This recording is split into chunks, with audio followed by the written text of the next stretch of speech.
એક મોટી ગાડી માર્કેટમાં આવીને ઊભી રહી। આ ગાડી એક મહિલા ચલાવતી હતી અને સાથે તે ફોનમાં વાત કરતી હતી। તેની પાસે એક નાનકડી તેમની બાળકી પણ બેઠી હતી। એટલામાં આ ગાડી માર્કેટમાં આવીને આ મહિલાએ ઊભી રાખીને આ મહિલાએ તેમની દીકરીને કહ્યું કે સામે ડોસી જે શાકભાજીવાળી છે તેને જઈને પૂછ કે શાકભાજી શું ભાવે આપી। એટલે તેમની આ 7-8 વર્ષની બાળકી ગાડીમાંથી નીચે ઉતરે છે અને સામે જે મહિલા શાકભાજી વેચતી હોય છે તેને જઈને કહે છે કે એ ડોશી શાકભાજીનો શું ભાવ છે। એટલે તે શાકભાજીવાળી મહિલા આ દીકરીને કહે છે કે બેટા 40 રૂપિયાનો કિલો છે। એટલે આ દીકરી પાછી પોતાની ગાડીમાં પોતાની મા પાસે આવે છે ને તેને કહે છે કે 40 રૂપિયાનો કિલો છે તેવું તે ડોશીએ કીધું। એટલે આ મહિલાએ તેમને 100 રૂપિયાની નોટ આપી અને તેમની દીકરીને કહ્યું કે 1 કિલો શાકભાજી લેતી આવ। એટલે તે નાની બાળકી તે ડોશીમા પાસે તે મહિલા પાસે ગઈ અને તેમાંથી 1 કિલોની શાકભાજીનું તેમને વજન કરી દેવાનું કીધું। એટલે શાકભાજીવાળી મહિલાએ તેમાંથી 1 કિલો શાકભાજી જોખીને તે નાની એવી દીકરીને આપી અને તે પાછી જઈને ગાડીમાં બેસી ગઈ। જ્યારે તે મહિલા ગાડી ચલાવવાની શરૂઆત કરતી હતી ત્યાં જ સામે એક કાચ ઠપકારતો અવાજ આવ્યો। જ્યારે તે મહિલાએ કાચ ખોલ્યો તો તે સામે 9-10 વર્ષની દીકરી હતી અને તેમણે કહ્યું કે આલ્યો મેડમ તમારા 60 રૂપિયા। તમારી દીકરી 60 રૂપિયા લેવાનું ભૂલી ગઈ હતી ને માત્ર તે 100 રૂપિયા દઈને પાછી વહી આવી। એટલે જે ગાડી ચલાવતી હોય તે મહિલા કહે છે કે તે 60 રૂપિયા તો તારી પાસે રહેવા દે। એટલે તે દીકરી જે 9 વર્ષની દીકરી હોય છે જે શાકભાજી વાળીની દીકરી હોય છે તે કહે છે કે ના મેડમ અમારા 40 રૂપિયા જે શાકભાજીના થતા હતા તે અમે લઈ લીધા ને બાકીના 60 રૂપિયા જેની ઉપર અમારો કોઈ હક નથી તે તમને અમે પાછા આપીએ છીએ। અમારે 60 રૂપિયાની નથી જરૂર। હું એવી આશા રાખું છું કે આ શાકભાજી તમને પસંદ આવે અને તમે અમારી દુકાન પર વારંવાર ખરીદી કરવા માટે આવો તેવી હું આશા રાખું છું। આટલું કહીને આ દીકરી તેમના 60 રૂપિયા પાછા આપીને પોતાની દુકાન પર પાછી ચાલી ગઈ।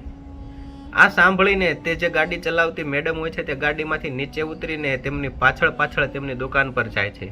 તો ત્યાં જઈને જોવે છે તો જે આ 9 વર્ષની દીકરી હોય છે તેમની માં તેમને કહેતી હોય છે કે તે મેડમ સાથે શાંતિથી તો વાત કરી છે ને, તેમને તે રિસ્પેક્ટ તો આપી છે ને, તેની સાથે તે મર્યાદાપૂર્ણ વાત કરી છે ને, તેમને ખોટું લાગે તેવું તો તે કંઈ નથી કીધું ને।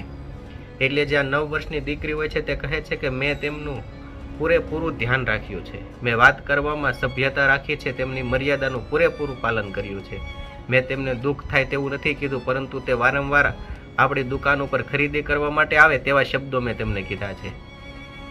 એટલે એટલું કહીને તે 9 વર્ષની બાળકી તેમને કહે છે કે માં હવે હું નિશાળે જાઉં છું ને નિશાળેથી છૂટીને હું પાછી આપણી દુકાન પર હું આવી જઈશ, તમને હેલ્પ કરીશ શાકભાજી વેચવામાં।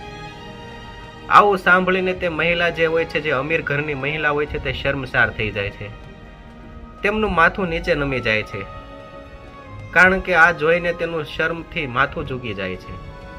તે સમજી ગઈ છે કે આ જે શાકભાજીવાળી મહિલા હોય છે તે પોતાની દીકરીને માણસાઈ અને સભ્યતાના પાઠ શીખવે છે।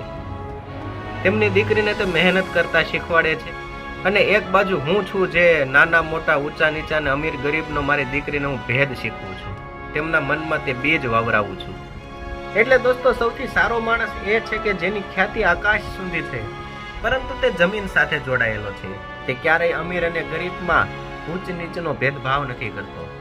એટલે દોસ્તો આ કહાની ઉપરથી આપણને એ શીખવા મળે છે કે આપણે આપણા બાળકોને સારું આચરણ, માનવતા, સભ્યતા અને વાણીમાં મીઠાશ કેવી રીતે લાવવી, આપણાથી મોટાનો આદર કેવી રીતે કરવું તે હંમેશા આપણે આપણા બાળકોને શીખવવું જોઈએ અને તે જ આગળ ચાલીને કામ લાગશે। આપણા બાળકોને સફળ થવા માટે આ સારી વસ્તુઓ તેમના જીવનમાં હોવી જરૂરી છે અને તે જ આપણા બાળકોને કામ લાગી શકે છે। એટલે દોસ્તો જો તમને આ વિડીયો ગમ્યો હોય, આ વિડીયો સારો લાગ્યો હોય અને આ વિડીયોમાંથી કંઈક શીખવા મળ્યું હોય તો અમારી ચેનલને સબસ્ક્રાઈબ કરજો અને દોસ્તો આ તમારા મિત્રો ફેમિલી મેમ્બર સુધી શેર કરજો। થેન્ક યુ દોસ્તો।